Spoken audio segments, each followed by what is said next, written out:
In today's video, we are going to look at leaving money to the next generation, or I should say, leaving money to the next generation efficiently. So what we have is a situation where we have parents presently in their 80s. They have a net worth of about $10 million, and they're interested in leaving money to their kids and also their grandkids. They're interested in the concept of generational wealth. And frankly, a lot of people are that we speak with because life insurance does suit that concept quite nicely. The question is this though, how do I create generational wealth but still have access to the money through the cash value benefit? That's what we're going to look at today. Specifically, what we'll look at is how the policy is set up to accommodate exactly what the parents want, meaning how do they set it up so the kids have money now. So we've got parents in their 80s. They've got children in their early 50s and late 40s. The parents want to provide money for those children right now. That'll be accomplished through the cash value. So how do you set the policies up where we have high cash value today and the kids have access to the money for opportunities? And then from a legacy standpoint, leaving money to the next generation. So the generation after the adult children, that would be what? The children, the grandkids. So let's go through this in a little bit of detail. Here's what we've got. We've got the parents with a present net worth of about $10 million. The parents are going to fund the policies for the children. Now, when I say children, I'm referring to the adult children that we have up here. The policies will be funded with IRA money. So of the $10 million, a percentage of their net worth is in qualified funds, and that's specifically what they would like to use to fund these whole life insurance policies with. The main reason why is that they do not want to pass on the IRA money. They'd rather take that money out now, the parents that is, which they know when they distribute that money, they have to pay taxes. But what Dad specifically mentioned during our last call was, I'd rather pay the tax on it, meaning I'd rather take the distribution, deal with the tax myself. That way, my kids, the next generation, do not have to deal with it. That's something I believe in and what I want to do, which I fully respect and agree with in many ways too. So the parents will be dealing with the taxation when they take the IRA money. The whole life insurance policy, the cash value specifically, is what provides funds for the adult children. So leaving money to the next generation, how this is accomplished is through the cash value component.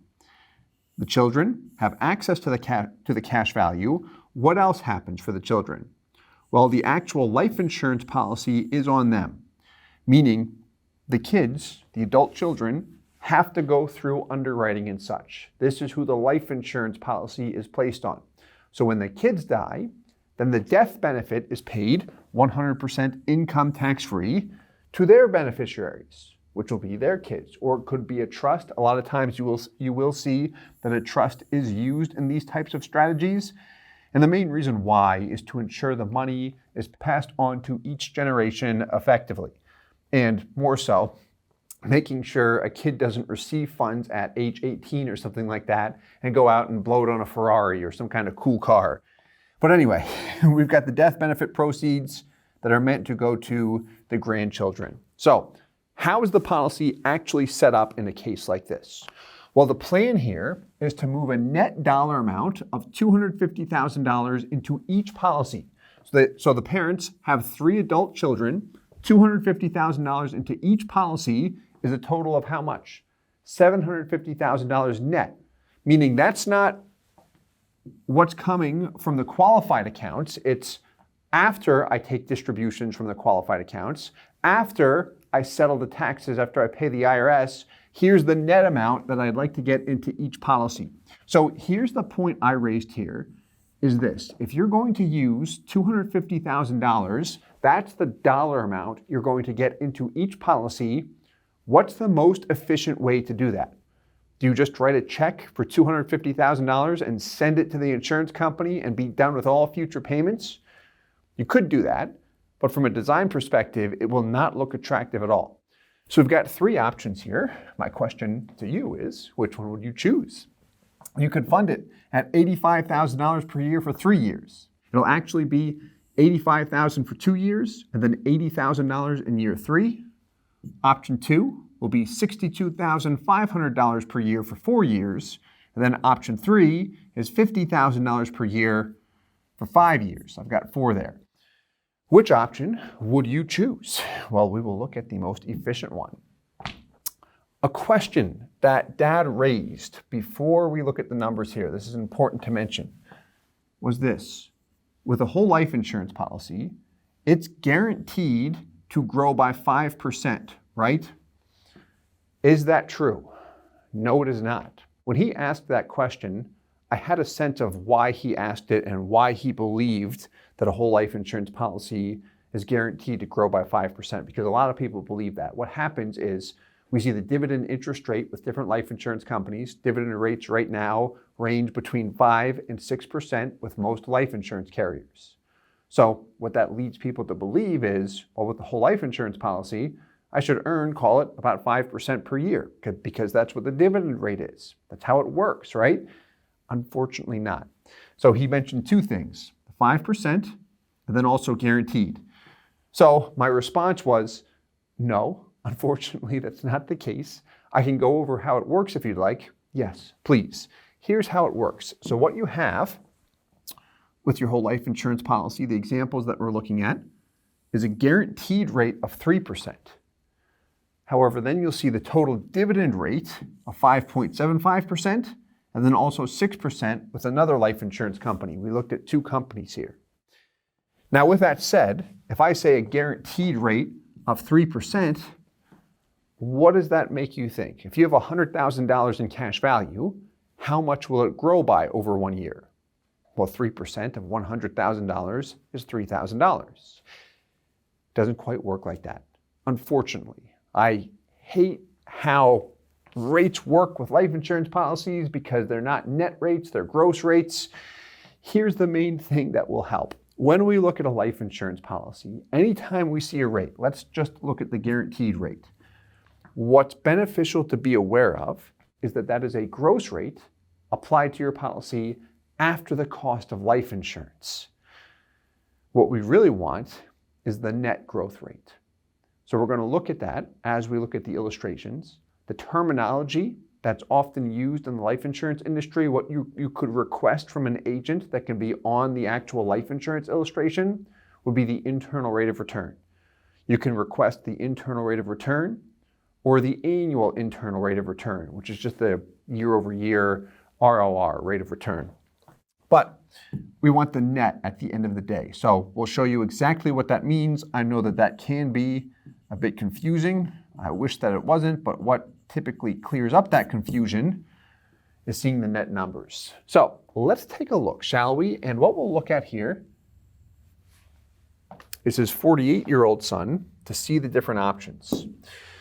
So option A here, I want to go through the illustrations very, very briefly, or option 1, I should say. Here's your funding, $85,000 for 2 years, and then $80,000 in year 3. Of that $85,000, here's your insurance premium. This does not show up in cash value in the first year. And then here's your death benefit at $1.4 million. Keep in mind those 2 values. Let's look at the 4-pay option, option 2. So instead of $85,000 per year going in, we're going to look at $62,000 and change going in. What happened? We reduced the amount from 85 to 62.5, but what else happened? The premium went down. How about the death benefit? That also went down. So when your plan is to maximize the cash value and you say or feel, the death benefit up front, I don't really care about that, or that's not my primary concern, what's important to be aware of is that that death benefit has a direct relationship to this term. MEC stands for Modified Endowment Contract. What are the benefits of the cash value with a life insurance policy? Well, people are attracted to it because it is a safe, liquid, and then also tax-free area they can position money. It is tax-free if the policy is not a modified endowment contract. Any policy can become a modified endowment contract. If it does, we have to deal with potential taxation on the cash value. How you prevent it is by not paying in more money than whatever your MEC limit is. The MEC limit has a direct relationship to the death benefit. So what we're doing is solving for the minimum amount of life insurance in order to be able to pay in the desired dollar amount. So the $62,500 per year, the minimum death benefit we could attain for this individual was just over $1 million.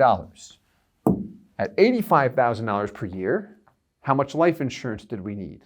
About $1.4 million. What about $50,000 per year for 5 years? What happened? The death benefit's even lower. Same thing with the insurance premium up there. So that's a quick overview of the details with the different illustrations. For simplicity, we're going to look at a side-by-side. Let's pull that up. So what we've got on the left, $250,000 over 3 years. We've got $85,000 years 1 and 2, and then $80,000 in year 3, for the total funding of $250,000. This is based on the guaranteed values. So this is not what we just looked at. What we just saw is based on the present dividend rate, the illustration that we had up. We'll look at that in a second. So here's our guarantees. What's highlighted in yellow represents the break-even point. So between years 7 and 8 is when the 250 is recaptured with a 3-year funding scenario. Compared to the 4-pay, 62.5 for 4 years. What happens with the break-even? It's improved by a year. It's between years 6 and 7 instead of years 7 and 8. If you look at the long-term cash value, let's look at age 70. Is there a difference there? Yes, 10 grand. The 4-pay is more attractive. How about over 5 years? What happens? Well, the break-even point, just about year 6.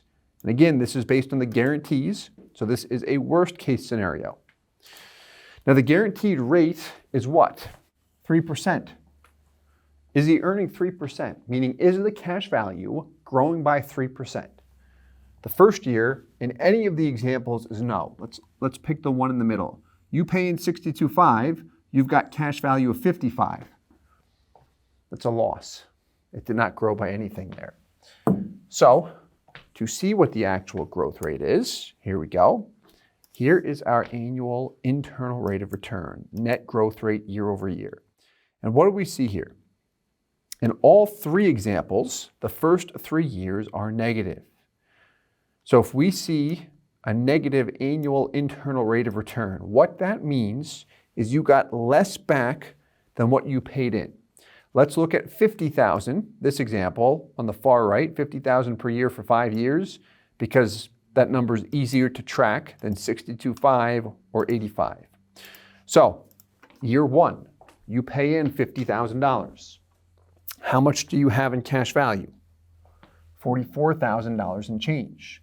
That is a loss in year 1 of 11.82%. Year 2, or let's back up. Year 1 now, you've got $44,000 in change. In year 2, you pay in $50,000. If you add 50 to 44 and change, that would be $94,000 in change.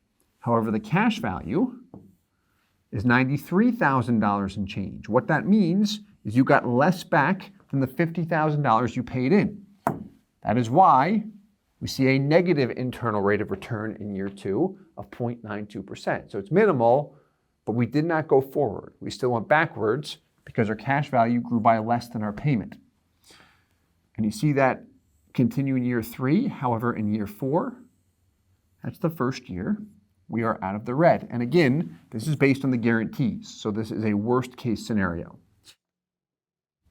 Year 5 to 6 grew from 245 to 249 and change, which is a 1.8% IRR.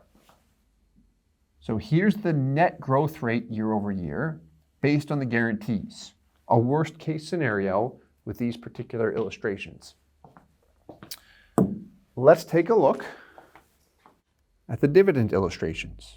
Here's what we looked at when we pulled up the attachments initially. These are the PDFs. By age 70, which one's the winner? The 4-pay. Let's go back to the guarantees. By age 70, which one is the winner? The 5-pay, but boy, is it close. Not much of a difference there. Let's look at our internal rate of return. There you go. They all peak at a little bit greater than 4%.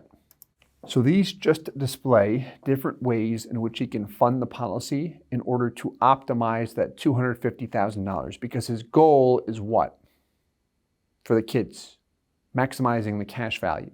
Now, he was very interested in the guarantees. He asked about it several times. So if he wants the strongest guarantees, I would go with the 5-pay. However, the 4-pay is very, very close to the 5-pay based on the guarantees, and the non-guaranteed values are a bit stronger. We're also looking at some of the major mutual companies which have always delivered much greater than the guarantees. To put it this way, I'd be comfortable with the 4-pay personally. That's probably the option I would select for the 48-year-old son.